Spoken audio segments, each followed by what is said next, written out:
नमस्कार दोस्तों, खबर बहुत बड़ी है। देश के गृह मंत्री अमित शाह ने गोदी मीडिया के संपादकों से मुलाकात की है।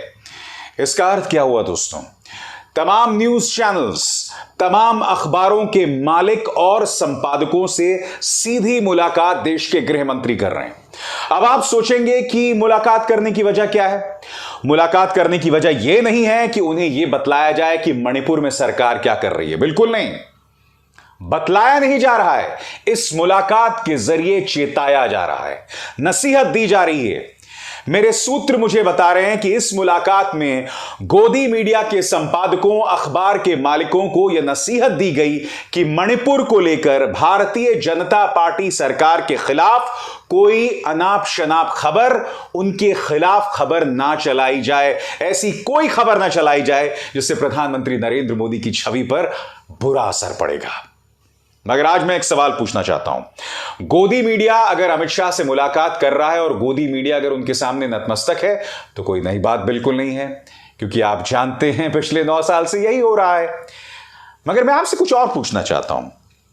अमित शाह ने इस बयान में कहा है कि प्रधानमंत्री नरेंद्र मोदी हर 3 घंटे में मणिपुर की जानकारी ले रहे हैं।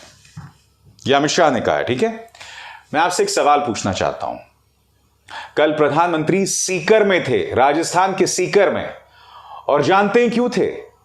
वहां पर वो मौजूद थे चुनावी सभा करने के लिए।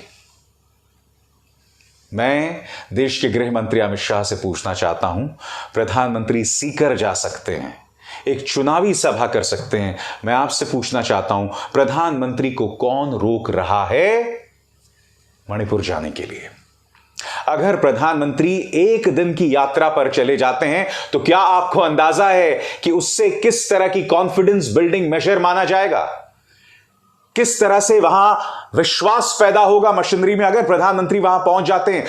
मगर प्रधानमंत्री नरेंद्र मोदी वहां बिल्कुल भी नहीं पहुंचना चाहते हैं, जहां वो कटघरे में होंगे, जहां उनसे सवाल किया जाएगा।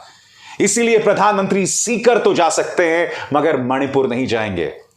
और देश के गृह मंत्री अमित शाह क्या कहते हैं कि प्रधानमंत्री नरेंद्र मोदी हर 3 घंटे में मणिपुर की जानकारी ले रहे हैं।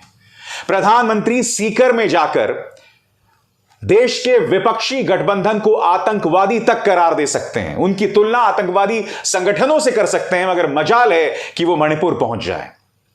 और यह सरकार क्या कर रही है दोस्तों? यह सरकार सिर्फ यह कर रही है कि गोदी मीडिया के मालिकों से मुलाकात करो, उन्हें डराओ, उन्हें चेताओ कि एक शब्द ना निकले हमारे खिलाफ। क्योंकि हो क्या रहा है दोस्तों कि कुछ इनके पालतू पत्रकार अब हिम्मत दिखाने लगे हैं भारतीय जनता पार्टी से सवाल करने। मसलन रिपब्लिक न्यूज का यह संपादक जो खुलेआम यह सवाल पूछ रहा है कि बीजेपी निर्भया पर तो बड़ी बड़ी बातें करती थी, उस वक्त की सरकार से इस्तीफा मांगती थी, अब मणिपुर पर क्या हो गया? सुनिए रिपब्लिक का संपादक क्या कह रहा है। It is becoming apparent to me that this is not the same BJP that made such a loud noise over Nirbhaya at that point of time, saying that the government should resign at the center, and everybody appreciated the position of the BJP, but maybe Charu, that was a different BJP.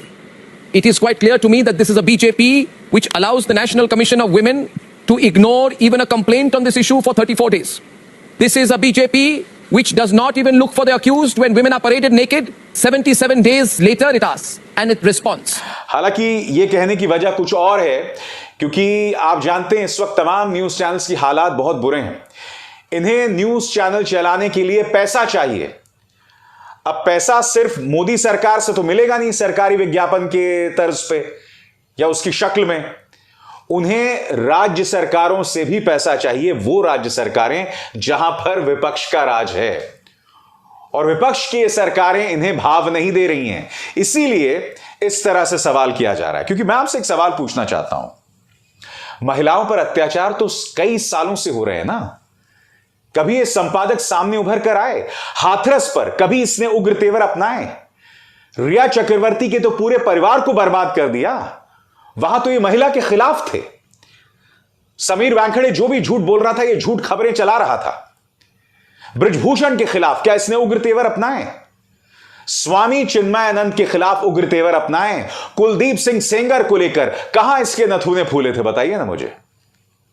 आज ये तमाम बातें कर रहे हैं और इसीलिए अमित शाह ने गोदी मीडिया को बुलाया है और उन्हें नसीहत दी जा रही है कि ऐसी खबरें बिल्कुल भी ना चलाई जाएं जो प्रधानमंत्री के खिलाफ हो, जो बीजेपी के खिलाफ हो। मगर मैं आपसे फिर सवाल पूछना चाहता हूं कि प्रधानमंत्री खामोश क्यों हैं?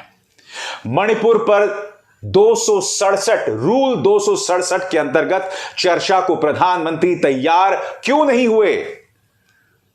प्रधानमंत्री मंडपम जा सकते हैं और वहां पर ड्रोन उड़ा सकते हैं और आप जानते हैं उस ड्रोन को लेकर भी क्या खबरें आ रही हैं।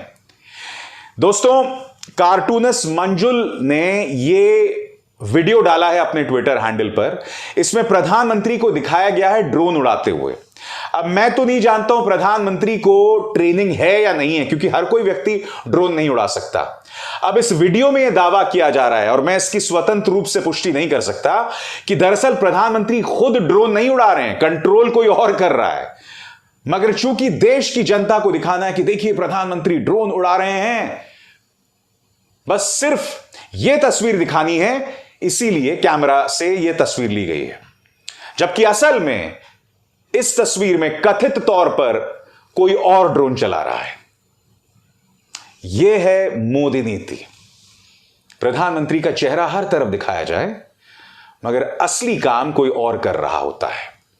जिम्मेदारी से बचा जाए, जवाबदेही से बचा जाए, जिस तरह से ये लोग मणिपुर में जवाबदेही से बच रहे हैं। ये ड्रोन उड़ाया जाना दरअसल उसी का प्रमाण है।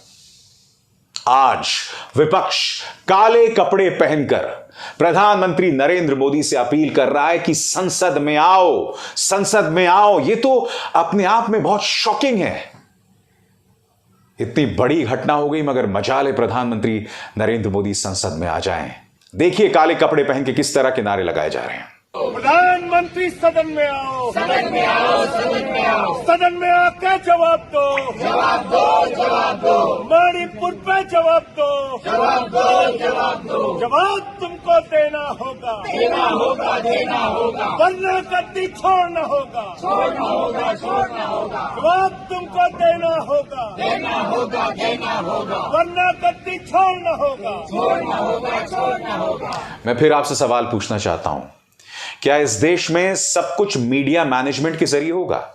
यानी अमित शाह गोदी मीडिया के संपादकों से मुलाकात करते हैं, खबरों पर कंट्रोल लाया जाए। अमित शाह ये कहते हैं कि हर 3 घंटे में प्रधानमंत्री अपडेट ले रहे हैं, हालांकि प्रधानमंत्री सीकर जा सकते हैं, मणिपुर नहीं जा सकते। मैं फिर आपसे पूछ रहा हूं, इस देश में जवाबदेही क्यों नहीं है? और अब विपक्ष ये भी सवाल उठा रहा है, अगले हफ्ते जबकि अविश्वास प्रस्ताव लाया जाना है तो बिल्स क्यों पारित हो रहे हैं? और यही नहीं, आज सदन की कार्रवाई में विपक्ष ने यह सवाल भी उठाया कि आखिर अविश्वास प्रस्ताव तुरंत क्यों नहीं लाया जा रहा, देरी क्यों की जा रही है?